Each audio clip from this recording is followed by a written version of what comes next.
Hi everyone, how are you over there? Welcome back to our channel Learning Mode and आज हम continue करते हैं chapter number 7 from the book first flight और हम glimpses of India chapter का part 2 Korg आज cover करेंगे। तो जैसे कि आप देख सकते हैं ओपनिंग लाइन जो है इस चैप्टर की वो बोल रहा है Korg is a coffee country and it is famous for rain forest and spices. Coffee country इसलिए बोल रहे हैं यहाँ पे क्योंकि ये कॉर्ग एरिया जो है वो कॉफी प्लांटेशन से घिरा हुआ है, तो बिकॉज वहाँ बहुत ज़्यादा कॉफी उगती है तो इस वजह से कॉफी कंट्री के नाम से इसे जाना जाता है। बट यहाँ आप कंट्री वर्ड से कंफ्यूज मत होइएगा, कंट्री का यहाँ रेफरेंस देश नहीं है। कॉफी कंट्री का मतलब होता है area where there is a lot of coffee production. और चूंकि यहाँ पे हमेशा बारिश होती है और बारिश की वजह से वहाँ पे एक फॉरेस्ट मेंटेन होते हैं, तो ऐसे फॉरेस्ट जो कि रेन्स की वजह से मेंटेन होते हैं उन्हें रेन फॉरेस्ट कहा जाता है।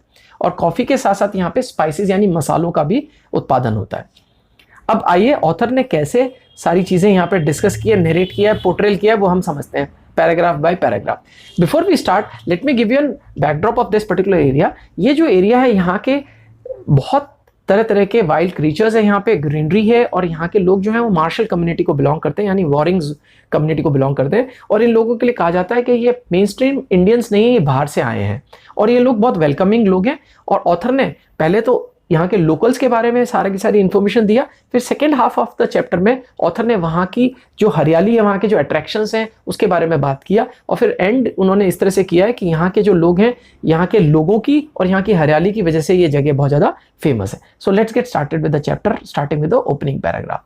Midway between Mysore and the coastal town of Mangalore sits a piece of heaven that must have drifted from the kingdom of God. तो ऑथर यहाँ पे बहुत अच्छे से पोर्ट्रेल कर रहे हैं कि मैसूर के बीच में और मैंगलोर के बीच में एक पीस ऑफ हेवन है, यानी एक स्वर्ग का हिस्सा है जिसे हम कॉर्ग के नाम से जानते हैं। और ऑथर बोल रहे हैं it has drifted from kingdom of God, और ऐसा लगता है ये टूट करके अलग हुआ है स्वर्ग की नगरी से, भगवान की नगरी से, किंगडम ऑफ गॉड यानी ईश्वर की जो नगरी है उससे ऐसे लग रहा है ड्रिफ्ट होकर के टूट करके यहाँ पे आया है।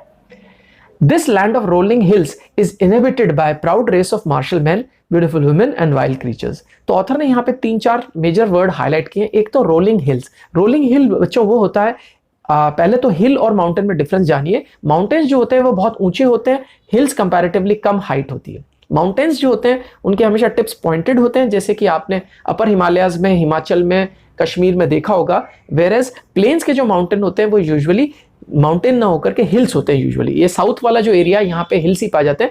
हिल्स की हाइट कम होती है, ऊपर से पॉइंटेड नहीं होते और राउंडेड होते हैं या नॉन पॉइंटेड होते हैं। और इनकी जो चढ़ाई जो होती है, ऊंचाई जो होती है वो ज़्यादा तीखी नहीं होती, ज़्यादा एक्यूट नहीं होती। तो स्लांट्स जो होते हैं वो ज़्यादा एक्यूट या एंगल्ड नहीं होते, लोअर एंगल्स नहीं होते। और यहाँ पे मार्शल मैन पाए जाते हैं यानी वॉरिंग मैन पाए जाते हैं, beautiful women and wild creatures. This place is famous for wild creatures also which is another attraction. Coorg और Kodagu, the smallest district of Karnataka, is home to evergreen rain forest, spices and coffee plantation which we have discuss earlier. But यहाँ समझने की चीज है, this is the smallest district of the state Karnataka, ये सबसे छोटा जिला है। Evergreen rain forest covered 30% of the district, और ये 1/3 के करीब डिस्ट्रिक्ट को कवर करते हैं। मॉनसून में it pours during the monsoon it pours enough to keep many visitors away, यानी कहने का मतलब है ऑथर क्लियरली इंडिकेट कर रहे हैं कि मॉनसून में डाउनपोर बहुत ज्यादा होता है, बारिश बहुत होती है, तो यहाँ आमतौर पे उस समय टूरिस्ट नहीं आते। टूरिस्ट जब आते हैं जब मॉनसून जा चुका होता है। कब होता है monsoon? It commences from September and continues till March. तो सेकेंड लाइन में क्लियरली हाईलाइटेड है मार्च से लेकर सितंबर तक डाउनपोर यानी ज्यादा बारिश नहीं होती है, हल्की फुल्की बारिश होती है, उससे मौसम सुहाना रहता है। और सितंबर से मार्च के बीच में टूरिस्ट सीजन रहता है, तब यहाँ मैक्सिमम टूरिस्ट आते हैं। The weather is perfect with some showers thrown in for good measures, और थोड़ा बहुत बीच बीच में बारिश होती है जिससे मौसम सुहाना हो जाता है। The air breathes of invigorating coffee, और हमेशा कॉफी की खुशबू वहां पे फैली रहती है बिकॉज कॉफी का वहां प्लांटेशन है, कॉफी एस्टेट्स हैं।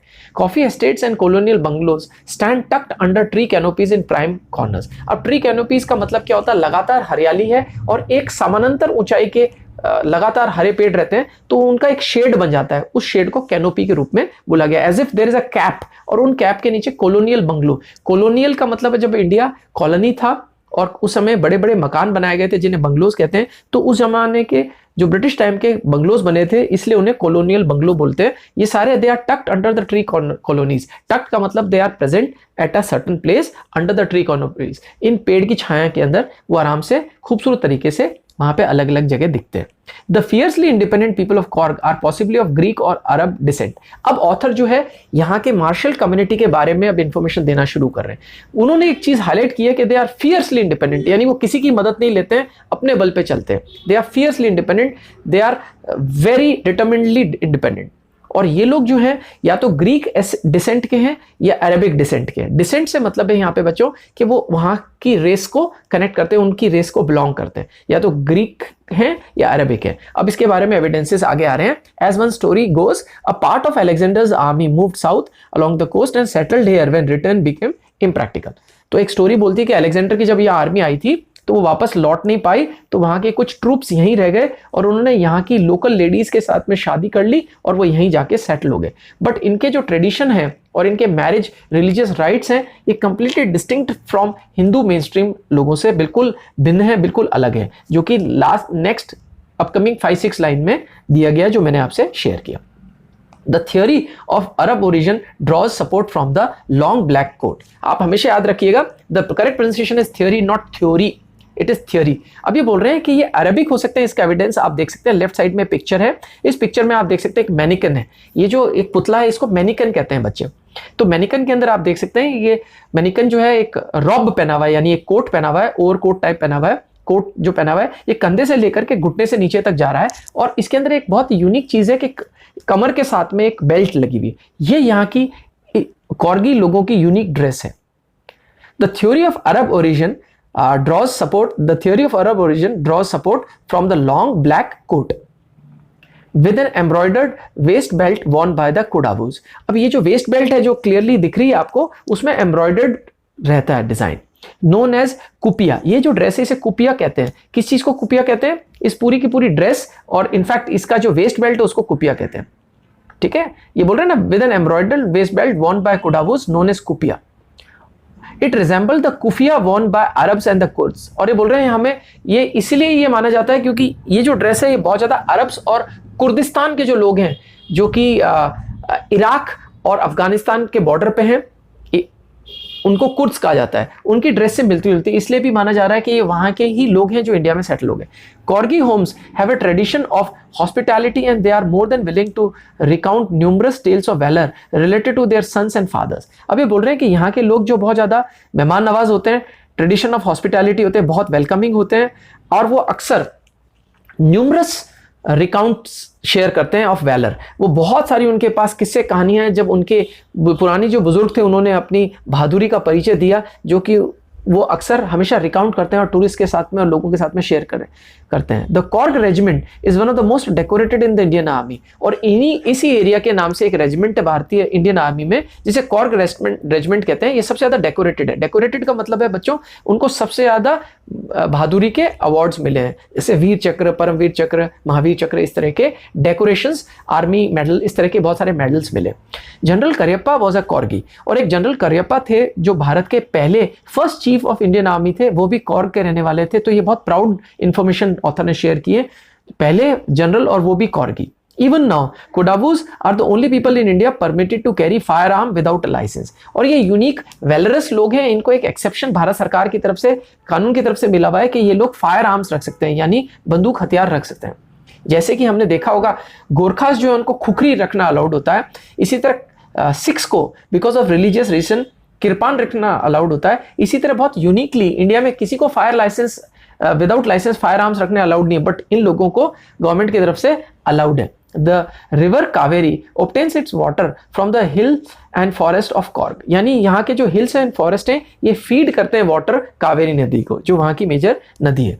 और उस नदी में एक लार्ज फ्रेश वाटर फिश पाई जाती है जो महासीर के नाम से है, जो बहुत ही कॉमनली मोस्ट पॉपुलर डेलिकेसी है वहाँ की। अबाउंड इन दीज वाटर, और यहाँ के इस पानी के अंदर कावेरी नदी में बहुत सारे मिलते हैं। अबाउंड का मतलब होता है found in large numbers. Kingfishers dive for their catch, और किंगफिशर बर्ड जो होती है वो डाइव कर करके इनका शिकार करती है। While squirrels and langurs drop partially eaten fruit from the mischief of enjoying the splash and the ripple effect in the clean water. और आप अक्सर यहाँ पे लंगूर यानी बंदर और स्क्विरल्स यानी गिलहरियों को अक्सर पाएंगे, वो यहाँ पे स्प्लैशेस करते रहते हैं, फ्रूट खाते हैं और स्प्लैशेस करते हैं और उसके रिपल इफेक्ट को एंजॉय करते हैं क्लीन वाटर के। Elephant enjoy being bathed and scrubbed in the river by their mahouts. आप अक्सर पाएंगे यहाँ पे हाथी जो है उनके महावतों को, महावत हिंदी में बोलते हैं, इंग्लिश में माहोत बोलते हैं, वो यहाँ पे उनको स्क्रब करते रहते हैं, रगड़ते रहते हैं और नहलाते रहते हैं कावेरी नदी के अंदर। The most laid back individual become converts to the life of high energy adventure with river rafting, canoeing, rappelling, rock climbing and mountain biking। अब यहाँ पे एक बहुत ही बढ़िया एक सेंटेंस से ऑथर ने इसे हाईलाइट किया कि जो सबसे लेड बैक यानी आलसी लोग भी होंगे ना, वो यहाँ पे एनर्जेटिक फॉर्म में कन्वर्ट हो जाते हैं और वो भी एडवेंचर के लिए तैयार हो जाते हैं। किस किस तरह के एडवेंचर के लिए तैयार हो जाते हैं? रिवर राफ्टिंग, आपने देखा होगा, व्हाइट रिवर राफ्टिंग देखा होगा, जहां तेज नदी का बहाव होता है वहां रिवर राफ्टिंग की जाती है। कनोइंग, कनोइंग एक छोटी नाव होती है जो कि सकरी होती है और लंबी होती है थोड़ी, ना, हैंडमेड होती है और उसको चप्पू की मदद से चलाया जाता है। इसी तरह रैपलिंग और रॉक क्लाइंबिंग जो है सिमिलर स्पोर्ट्स हैं। रैपलिंग में क्या होता है बेटा, दो रस्सियां होती हैं, उन रस्सियों की मदद से वो माउंटेन पे चढ़ते हैं और फिर माउंटेन से उतरते हैं। रॉक क्लाइंबिंग भी इसी तरह का, रैपलिंग और रॉक क्लाइंबिंग सिमिलर स्पोर्ट है जहां हम रस्सों की मदद से पहाड़ियों पे चढ़ते हैं और उतरते हैं। और माउंटेन बाइकिंग तो आप ज्यादातर जानते हैं, उसके भी यहाँ पे बहुत ज्यादा ट्रैक्स बने हैं। Numerous walking trails in the region are a favourite with trekkers, और यहाँ पे ट्रैकर्स के लिए भी बहुत सारे ट्रैकिंग ट्रेल्स बने हैं। ट्रेल्स का मतलब होता है trekking path.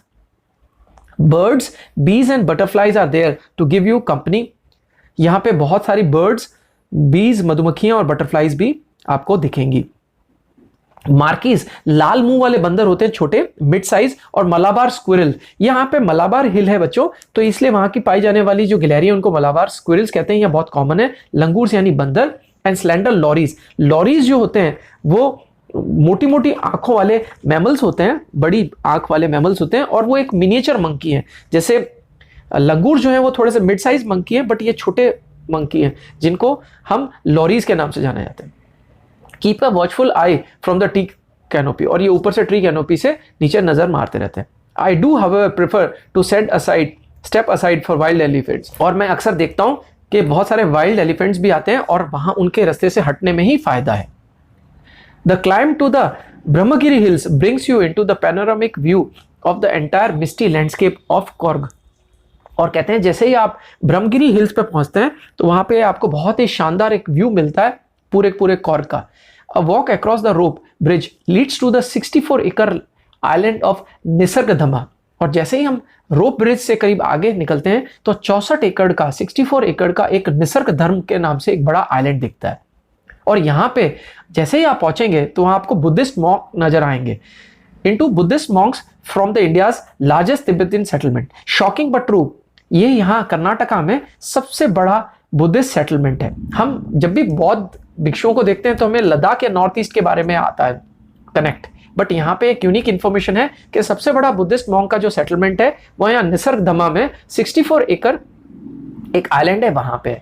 Tibetan settlement at nearby Bylakuppe is a bonus, और बोलते हैं बायलाकुप करके जो जगह है वहां पे भी बहुत सारे तिब्बतियंस हैं, वो भी आप देख सकते हैं as a tourist, that is another bonus. The monks in red ochre and yellow robes, लाल ochre is closer to maroonish and yellow robes यानी एक उनकी जो ड्रेस होती है एक तरह से ओवरकोट जैसा होता है। Are amongst the many surprises that wait to be discovered by the visitors searching for the heart and soul of India right here in Coorg. तो बोलते हैं आपको यहाँ की भारत की एक असली, भारत का दिल और एक भारत का असली जो सोल है, आत्मा है, वो यहाँ पे आपको कॉर्ग में नजर आएगी। तो यहाँ आपको रिलीजियस बुद्धिस्ट मॉन्क भी नजर आएंगे, बढ़िया एडवेंचर स्पोर्ट्स भी आपको मिलेंगे, ग्रीनरी भी आपको मिलेगी, कॉफी प्लांटेशंस भी आपको नजर आएंगे, और बहुत शानदार वाइल्ड एनिमल्स भी यहाँ पे नजर आएंगे। So that is what all is described by the author over here. I hope you must have understood the simple chapter and you have understood all the things mentioned over here.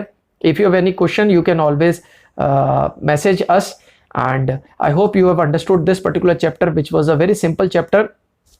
And make sure that you like this video and share the video with your friends, and do keep on watching upcoming videos from our channel. Thank you so much. It was nice talking to you.